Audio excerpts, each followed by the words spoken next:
Federal prosecutors and lawyers for Guyanese businessman Ed Ahmad, who has been indicted in a $50 million mortgage fraud scheme in the United States, have apparently reached a plea agreement that will be made public early next month. Last year, Ahmad was arrested and removed from a Guyanese-bound airplane on the tarmac at John F. Kennedy Airport by the FBI and was indicted in connection with the massive fraud scheme.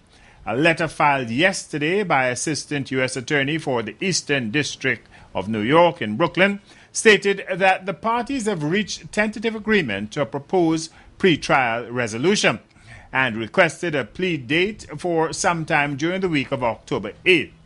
The embattled U.S.-based Guyanese businessman Ed Ahmad could lose a great deal of his assets if and when he pleads guilty.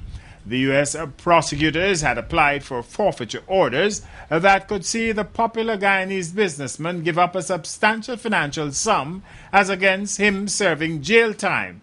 Ahmad is hoping in the plea agreement that the U.S. takes the money and he gets to walk under supervised release. However, in the U.S. system, the plea deal is not a guarantee of what the judge can or will impose. The businessman had valuable real estate in the United States that was disposed of, including the West Indian banquet hall known as Chateau Royal. That hall was used for several PPP and Guyana government events in New York. The criminal forfeiture orders could have an effect, too, on properties Ahmad may have acquired from the Jagdeo PPP administration in Guyana, if those are in the plea deal.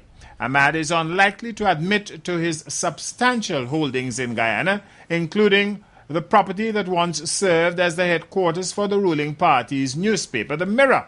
The U.S. regards any property constituting or deriving from the proceeds of criminal offenses to be subject to forfeiture. The properties do not have to be within the United States. In the infamous Tom Carroll visa scam some time ago, the U.S. had announced forfeiture orders against property on the West Demerara, but never moved to acquire that property. The 43-year-old real estate dealer Ed Ahmad pointed out in court documents, and the Guyanese president at the time acknowledged that he and President Jagdeo are close friends. Ahmad sent 29 tons of material in containers to Jagdeo for the construction of the president's seaside chateau in what is popularly known as Pradoville Do. For Capital News, Enrico Wilfred reporting.